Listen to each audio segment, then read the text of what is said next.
ಎಲ್ರಿಗೂ ನಮಸ್ಕಾರ. ಗೀತಾ ಕಥಾ ಸಮಯ ಯೂಟ್ಯೂಬ್ ಚಾನಲ್ಗೆ ನಿಮಗೆಲ್ರಿಗೂ ಸ್ವಾಗತ. ನಾನು DN ಗೀತಾ, ಕವಯಿತ್ರಿ, ಕಥೆಗಾರ್ತಿ, ಕಾದಂಬರಿಗಾರ್ತಿ ಹಾಗೂ ಪ್ರಕಾಶಕಿ. ಇವತ್ತು ನಾನು ಇನ್ನೊಂದು ಹೊಸ ಕಥೆಯೊಂದಿಗೆ ಬಂದಿದ್ದೀನಿ. ಇದನ್ನು ನಾನು ಬಾಡಿದ ಹುಬ್ಬಳ್ಳಿಯ ಚಿಗುರು ಕಥಾ ಸಂಕಲನದಿಂದ ನಾನು ಆಯ್ದುಕೊಂಡಿದ್ದೀನಿ.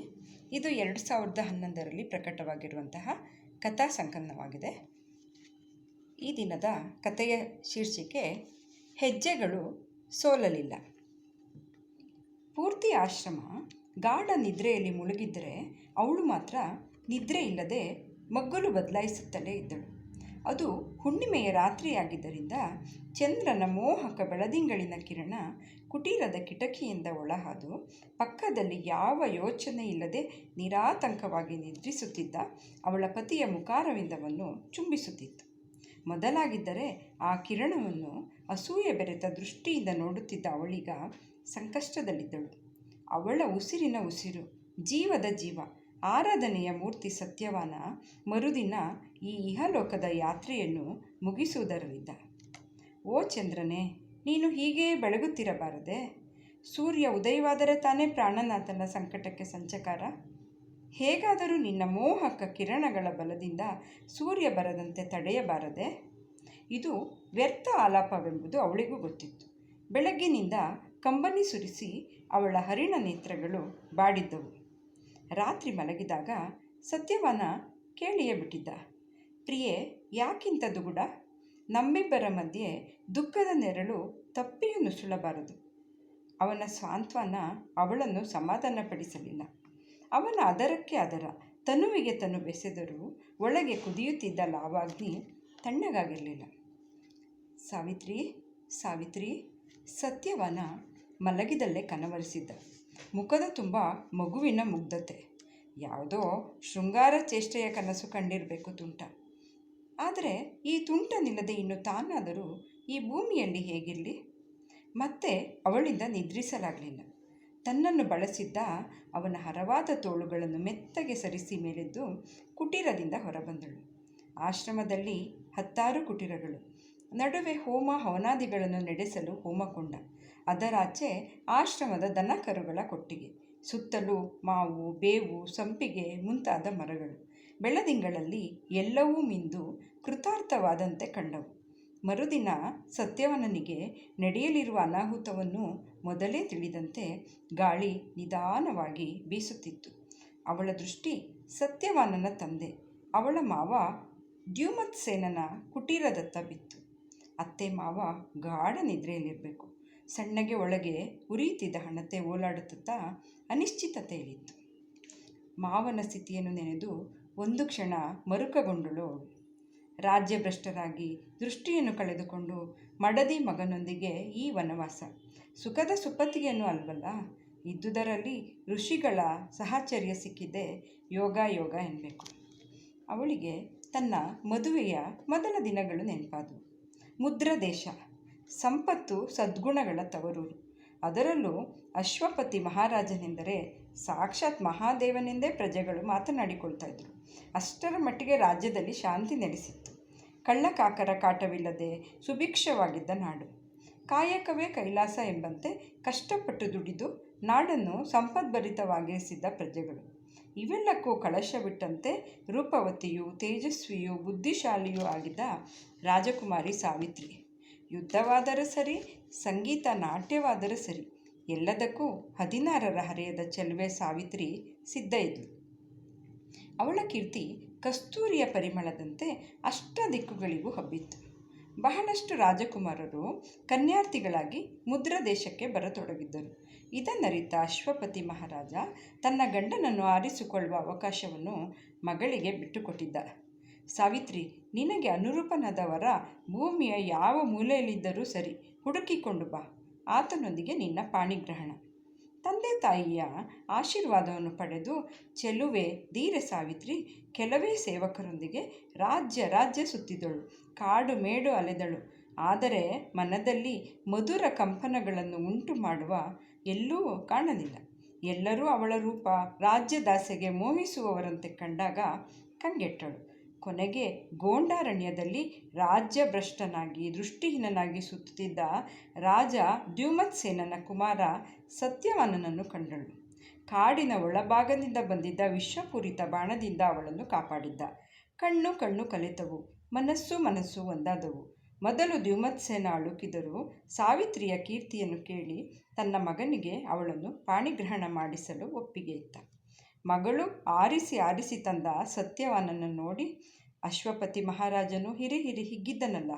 ಗುಂಗುರಾದ ತಲೆಗುದಲು, ಎತ್ತರವಾದ ಆಜಾನುಬಾಹು, ತೇಜಸ್ಸಿನಿಂದ ಹೊಳೆಯುತ್ತಿರುವ ದೇಹ ಸಿರಿ. ಆತ ಮುನಿಕುಮಾರನಂತಿದ್ದರೂ ಕಂಗೊಳಿಸುತ್ತಿದ್ದ. ಮಹಾರಾಣಿಯು ತನ್ನ ಅಳಿಯನಾಗುವವನನ್ನು ರಾಜಸಭೆಯಲ್ಲಿ ಕದ್ದು ನೋಡಿ ಸಂತೋಷಪಟ್ಟಿದ್ದು. ರಾಜಧಾನಿಯಲ್ಲಿ ರಾಜಕುಮಾರಿ ಸಾವಿತ್ರಿಯ ಮದುವೆಯ ಸಿದ್ಧತೆಗಳು ಭರದಿಂದ ನಡೆಯತೊಡಗಿದ್ದವು. ರಾಜಧಾನಿಯ ಅಗಲವಾದ ರಸ್ತೆಗಳು ತಳಿರು ತೋರಣಗಳಿಂದ, ವಿಧವಾದ ಮೋಹಕ ಕಮಾನುಗಳಿಂದ ಕಂಗೊಳಿಸತೊಡಗಿದ್ದವು. ಪ್ರಜೆಗಳೆಲ್ಲ ತಮ್ಮ ಮನೆಗಳನ್ನು ಸುಣ್ಣ ಬಣ್ಣಗಳಿಂದ ಸಿಂಗರಿಸಿದರು. ಮಹಾರಾಜ ಪ್ರಜೆಗಳಿಗೆಲ್ಲ ಜರತಾರಿ ವಸ್ತ್ರಗಳನ್ನು ಹಂಚುವ ವ್ಯವಸ್ಥೆ ಮಾಡಿದ್ದ. ನವರತ್ನಗಳಿಂದ, ವಜ್ರವೈಡೂರ್ಯಾದಿಗಳಿಂದ ಮದುವೆಯ ಮಂಟಪ ಸಿದ್ಧಗೊಂಡಿತ್ತು. 10,000 ಜನಗಳು ಕುಳಿತುಕೊಳ್ಳಬಹುದಾದ ಕಲ್ಯಾಣ ಮಂಟಪ ಸತ್ಯವಾನ ಸಾವಿತ್ರಿಯರಿಗಾಗಿ ಕಾಯತೊಡಗಿತ್ತು. ಅಮ್ಮನ ಮಡಿಲಲ್ಲಿ ತಲೆಯಿಟ್ಟು ಮಲಗಿದ್ದಳು ಸಾವಿತ್ರಿ. ಮದುವೆಗೆ 4 ದಿನಗಳಿದ್ದವು. ಆಗಲೇ ದೇವರ್ಷಿ ನಾರದರ ಆಗಮನವಾಗಿತ್ತು. ಅಶ್ವಪತಿ ಮಹಾರಾಜ ದೇವಮುನಿಯನ್ನು ಆದರದಿಂದ ಸ್ವಾಗತಿಸಿ ಯಥೋಚಿತ ಸತ್ಕಾರವನ್ನು ನೀಡಿದ್ದ. ಮಹಾರಾಜ, ಸಾವಿತ್ರಿ ತಿಳಿಯದೆ ಅನರ್ಥ ಮಾಡಿಬಿಟ್ಟಳು. ಸತ್ಯವಾನ ಸೂರ್ಯನ ಹಾಗೆ ತೇಜಸ್ವಿ, ಬುದ್ಧಿಯಲ್ಲಿ ಬೃಹಸ್ಪತಿ, ಶೌರ್ಯದಲ್ಲಿ ಮಹೇಂದ್ರ, ರೂಪದಲ್ಲಿ ಮನ್ಮಥ. ಎಲ್ಲವೂ ಸರಿ, ಆದರೆ ಅವನು ಅಲ್ಪಾಯು. ಮದುವೆಯಾದ 1 ವರ್ಷಕ್ಕೆ ಅದೇ ತಿಥಿ, ಅದೇ ನಕ್ಷತ್ರ, ಅಂದೇ ಅವನು ಸಾಯುತ್ತಾನೆ. ಇದು ವಿಧಿ. ದೇವರ್ಷಿಯ ಮಾತಿನಿಂದ ಎಲ್ಲರ ಮುಖಗಳಲ್ಲೂ ಚಿಂತೆಯ ಕಾರ್ಮೋಡ ಕವಿದಿತ್ತು. ಹಾಗಾದರೆ ಸತ್ಯವಾನ ಬೇಡ, ಬೇರೆ ಯಾರನ್ನಾದರೂ ಹುಡುಕಿಕೊಂಡು ಬಾ ಸಾವಿತ್ರಿ. ಮಹಾರಾಜ ದುಃಖದಲ್ಲೇ ಅಪ್ಪಣೆ ಕೊಟ್ಟಿದ್ದ. ಸಾವಿತ್ರಿ ಈಗ ನಿರುತ್ತರಳಾಗಿದ್ದಳು. ಮಹಾರಾಜನ ಅಪ್ಪಣೆಯನ್ನು ಪಾಲಿಸುವುದು ಸಾಧ್ಯವೇ? ಸತ್ಯವಾನ ತನ್ನಲ್ಲಿ ಕೋಮಲ ಭಾವನೆಗಳ ತರಂಗವನ್ನು ಎಬ್ಬಿಸಿದವನಲ್ಲವೇ? ಬಾಳ ಸಂಗಾತಿಗಾಗಿ ರಾಜ್ಯ ಕಾಡು ಮೇಡುಗಳನ್ನು ಅಲೆದು ಬೇಸತ್ತಾಗ ಕಂಗಳಿಗೆ ಬಿದ್ದವನಲ್ಲವೇ?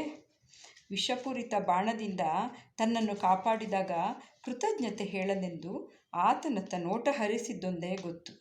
ಇಬ್ಬರ ಕಂಗಳ ಮಿಲನವಾದಾಗ ಸುತ್ತಲಿನ ವನಸಿರಿ, ಪಕ್ಕದಲ್ಲಿ ಹರಿವ ತೊರೆಯ ನಿನಾದ, ಚಿಲಿಪಿಲಿಗುಟ್ಟುವ ಹಕ್ಕಿಗಳ ಇಂಚರ, ಕುಸುಮ ಸೌರಭವನ್ನು ಹೊತ್ತು ತರುವ ತಂಗಾಳಿ, ಋತುಗಳ ರಾಜ ವಸಂತನ ಮತ್ತೇರಿಸುವ ದೃಶ್ಯ ವೈಭವ ಎಲ್ಲವೂ ಆ ಕ್ಷಣಕ್ಕೆ ಮರೆತು ಹೋಗಿ ಅವನ ಕಂಗಳೊಳಗೆ ಕರಗಿ ಹೋಗಿದ್ದೇನಲ್ಲ.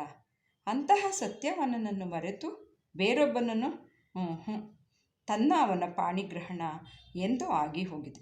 ಇನ್ನುಳಿದಿರುವುದು ತೋರಿಕೆಗಾಗಿ ಮಾತ್ರ.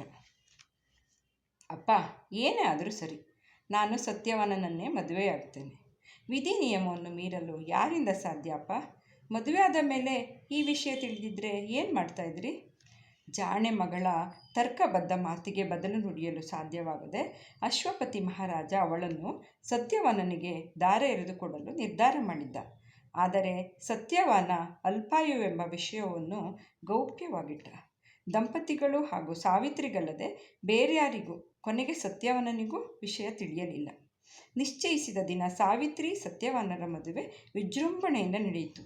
ಆಕಾಶದಿಂದ ಪುಷ್ಪವೃಷ್ಟಿಯಾಯಿತು. ಇಂತಹ ಮದುವೆ ಭೂಲೋಕದಲ್ಲಿ ಇದುವರೆಗೂ ನಡೆದಿರಲಿಲ್ಲವೆಂದು ಪ್ರಜೆಗಳು ಮಾತನಾಡಿಕೊಂಡು ಸಂತಸಪಟ್ಟರು.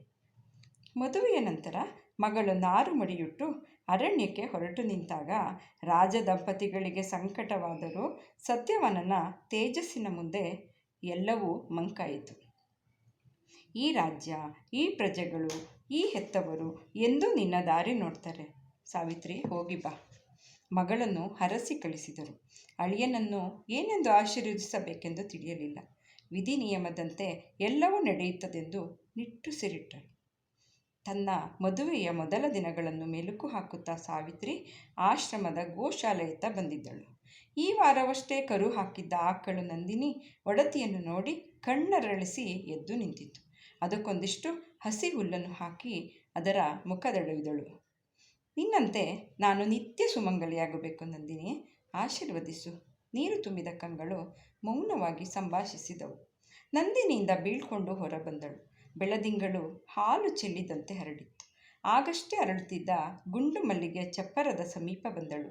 ಪುಟ್ಟ ಪುಟ್ಟ ನಕ್ಷತ್ರಗಳಂತೆ ಅರಳುತ್ತಿದ್ದ ಹೂಗಳು ಬೆಳದಿಂಗಳಿನ ಜೊತೆ ಪೈಪೋಟಿ ನಡೆಸಿದ್ದವು. ಘಮ್ ಎನ್ನುವ ಪರಿಮಳ ಮತ್ತೇರಿದಂತಾಗಿ ಕಣ್ಮುಚ್ಚಿದಳು. ಮುಚ್ಚಿದ ಕಂಗಳೊಳಗೆ ಸತ್ಯವಾನನ ಪ್ರೇಮಮೂರ್ತಿಯೇ ಕಾಣಿಸಿತು. ಮದುವೆಯಾದ ಈ 1 ವರ್ಷ ಅದೆಷ್ಟು ಸುಖಮಯವಾಗಿ ಕಳೆದಿತ್ತು.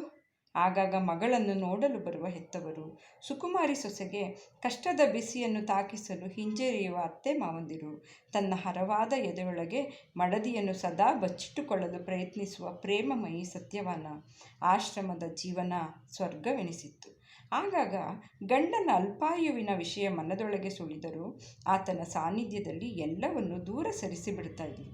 ಆದರೀಗ ಬೇಡವೆಂದರೂ ಪತಿಯ ಅಂತ್ಯದ ದಿನ ಬಂದು ನಿಂತಿದೆ. ನಡುವೆ ಬೆಳದಿಂಗಳಿನ ಒಂದು ದೀರ್ಘ ರಾತ್ರಿಯಷ್ಟೆ. ಹಸ್ತವೊಂದು ತನ್ನ ಭುಜವನ್ನು ಸ್ಪರ್ಶಿಸಿದಾಗ ಬೆಚ್ಚಿ ಹಿಂತಿರುಗಿ ನೋಡಿದ್ಲು. ಸತ್ಯವಾನ ನಿಂತಿದ್ದ. ಇದೇನು ಸಾವಿತ್ರಿ, ಈ ಅಪರಾತ್ರಿಯಲ್ಲಿ? ಕ್ಷುದ್ರ ಜಂತುಗಳು, ಹಾವು ಚೇಳುಗಳು ನಿರ್ಭಯವಾಗಿ ತಿರುಗುವ ಈ ರಾತ್ರಿಯಲ್ಲಿ ಸುಕುಮಲೆಯಾದ ನೀನು ಬರ್ಬೋದೆ? ಬಾ, ಬಂದು ಮಲಗು. ನಾಳೆ ನೀವು ಸಮಿತ್ತುಗಳನ್ನು ತರಲು ಕಾಡಿಗೆ ಹೋಗೋದಿದೆಯೇ? ಪತಿಯ ಮಾತುಗಳು ಕಿವಿಗೆ ಬೀಳದಂತೆ ಪ್ರಶ್ನಿಸಿದ್ಲು. ಹೌದು, ಪಿತಾಜಿ ಮಾಡುವ ಹೋಮಕ್ಕೆ ಸಮಿತ್ತುಗಳು ಬೇಕಲ್ಲ. ನಾಳೆ ಸೂರ್ಯೋದಯವಾದ ಕೂಡಲೇ ಹೊರಡುತ್ತೇನೆ. ಹಾಗಿದ್ರೆ ನಿಮ್ಮ ಜೊತೆ ನಾನು ಬರುವವಳೆ. ಹಾಗಿದ್ದರೆ ಈಗ ನಾನು ನಿಮ್ಮ ಜೊತೆ ಒಳಗೆ ಬರುತ್ತೇನೆ. ಇದೊಳ್ಳೆ ಕಥೆಯಾಯಿತಲ್ಲ. ರಾಜಕುಮಾರಿಯಾದ ನೀನು ಕಲ್ಲು ಮುಳ್ಳಿನ ಮೇಲೆ ನನ್ನೊಂದಿಗೆ ಹೆಜ್ಜೆ ಹಾಕುತ್ತೀಯಾ? ಸರಿ, ಬರಲು ಇಷ್ಟವಿದ್ದರೆ ಬಾ. ಪತಿಯ ಅನುಮತಿ ಸಿಕ್ಕಿದೊಡನೆ ಸ್ವಲ್ಪ ನಿರಾಳವಾಗಿ ಉಸಿರಾಡಿದ್ಲು. ಅವನ ಭುಜದ ಮೇಲೆ ತಲೆಯೊರಗಿಸಿಕೊಂಡು ಕುಟೀರ ಸೇರಿದ್ಲು. ಮರುದಿನ ಬೇಗನೆ ಎದ್ದು ಐಹಿಕ ಕೆಲಸಗಳನ್ನು ಮುಗಿಸಿ ಶುಚಿಯಾಗಿ ಸ್ನಾನ ಮಾಡಿ ನಾರು ಮಡಿಯುಟ್ಟು ಸಿದ್ಧವಾದಳು. ದ್ಯುಮತ್ಸೇನ ದಂಪತಿಗಳು ಗಂಡನೊಂದಿಗೆ ಹೊರಟು ನಿಂತ ಸೊಸೆಯನ್ನು ಅಚ್ಚರಿಯಿಂದ ನೋಡಿದರು. ಸತ್ಯವಾನನ ಜೀವನದ ಕೊನೆಯ ದಿನ ಎಂದೆಂದು ತಿಳಿಯಲಾರದೆ ಹೋಗಿದ್ದರು. ಹೊರಟು ನಿಂತ ಸೊಸೆಯನ್ನು ತಡೆದು ನಿಲ್ಲಿಸಬೇಕು ಅಂತ ಅನ್ನಿಸ್ಲಿಲ್ಲ. ಸಾವಿತ್ರಿ, ನೀನು ಹಸಿವೆಯನ್ನು ತಾಳಲಾರೆ. ಅಕ್ಕಿ ರೊಟ್ಟಿಯನ್ನು ಬೆಲ್ಲವನ್ನು ಇರಿಸಿದ್ದೇನೆ, ಇಬ್ಬರು ತಿನ್ನಿ ಎಂದ ಅತ್ತೆಯನ್ನು ಬೀಳ್ಕೊಟ್ಟು ಗಂಡನೊಂದಿಗೆ ಹೆಜ್ಜೆ ಹಾಕಿದಳು. ಚೈತ್ರ ಮಾಸದ ದಿನಗಳು ಅವಾಗಿದ್ದರಿಂದ ಎಲ್ಲೆಲ್ಲೂ ಹಚ್ಚನೆಯ ಹಸಿರು ಹಾಸಿತ್ತು. ಮಾವು, ಬೇವು ಮುಂತಾದ ಮರಗಳೆಲ್ಲ ನಸುಗೆಂಪು ಚಿಗುರಲ್ಲಿ ಮದುಮಕ್ಕಳಂತೆ ನಿಂತಿದ್ದವು. ಎಲ್ಲೆಲ್ಲೂ ಸೌಂದರ್ಯ. ಕಾಡು ಮಲ್ಲಿಗೆಯೊಂದರ ಮೇಲೆ ಕುಳಿತ ಇಬ್ಬನಿ ಇನ್ನೂ ಪಳ್ಗುಡ್ತಾ ಇತ್ತು. ಎಲ್ಲಿಂದಲೋ ಕೋಗಿಲೆ ಎಂಚರ ಕೇಳಿ ಬರುತ್ತಿತ್ತು. ಎಷ್ಟು ಚೆನ್ನಾಗಿದೆ ಅಲ್ವಾ ಸಾವಿತ್ರಿ? ಪ್ರಕೃತಿ ಇಷ್ಟೊಂದು ಸೊಬಗಿಯೇ? ಅಥವಾ ನೀನು ಹತ್ತಿರ ಇರುವುದಕ್ಕೆ ಇವೆಲ್ಲ ಸೊಗಸಾಗಿ ಕಾಣುತ್ತಿವೆಯೇನೋ ಎಂದ ಪತಿಯ ಮಾತಿಗೆ ಪ್ರತಿ ನುಡಿಯದೆ ಅವನ ಬಲಗೈಯನ್ನು ಭದ್ರವಾಗಿ ಹಿಡಿದಳು. ದಂಪತಿಗಳು ಸ್ವತಂತ್ರ ಹಕ್ಕಿಗಳಾಗಿ ವನದ ತುಂಬ ವಿಹರಿಸಿದರು. ತಾಯಿ ಕೊಟ್ಟ ಬುತ್ತಿಯನ್ನು ತೆಗೆದು ಅಕ್ಕಿ ರೊಟ್ಟಿಯನ್ನು ತಿಂದು ಹತ್ತಿರದಲ್ಲೇ ಇದ್ದ ತಿಳಿಗೊಳದಲ್ಲಿ ಬೊಗಸೆ ತುಂಬ ನೀರು ಕುಡಿದ್ರು. ಸತ್ಯವಾನ ಸಮಿತ್ತುಗಳನ್ನು ಆರಿಸಿದ. ಇನ್ನೇನು ಆಶ್ರಮಕ್ಕೆ ಹಿಂತಿರುಗಬೇಕು ಎಂದುಕೊಂಡಾಗ ಅತಿಯಾದ ಆಯಾಸ ಅವನನ್ನು ಆವರಿಸಿತು. ಯಾಕೋ ತುಂಬ ಬಳಲಿಕೆಯಾಗ್ತಿದೆ ಸಾವಿತ್ರಿ, ಸ್ವಲ್ಪ ಹೊತ್ತು ಮಲಗಲೇ?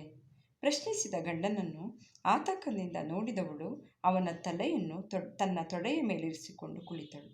ಅವನ ತಲೆಯನ್ನು ಮೃದುವಾಗಿ ನೇವರಿಸಿದಳು. ಕ್ಷಣ ಕ್ಷಣಕ್ಕೂ ಅವನ ದೇಹ ತಣ್ಣಗಾಗತೊಡಗಿತ್ತು. ಆಚೆ ದಿಗಂತದಲ್ಲಿ ಸೂರ್ಯ ಇಳಿಮುಖನಾಗತೊಡಗಿದ್ದ. ಗಂಡನ ಅಂತ್ಯಕಾಲ ಸನ್ನಿಹಿತವಾಗಿದ್ದು ಖಚಿತವಾಯಿತು. ಇದ್ದಕ್ಕಿದ್ದಂತೆ ಮಿಂಚು, 1000 ಸೂರ್ಯರು ಸಂಗಮಿಸಿದಂತಹ ಪ್ರಖರತೆ ಕಂಗಳನ್ನು ಕಿರಿದಾಗಿಸಿ ಎದುರಿಗೆ ದೃಷ್ಟಿಸಿದಳು. ಕಪ್ಪು ಕಾರ್ಮೋಡದಂತೆ ಮಿಂಚುತ್ತಿರುವ ದೇಹ, ತಲೆಯಲ್ಲಿ ಕಿರೀಟ, ಬಲಗೈಯಲ್ಲಿ ಮೃತ್ಯುಪಾಶ.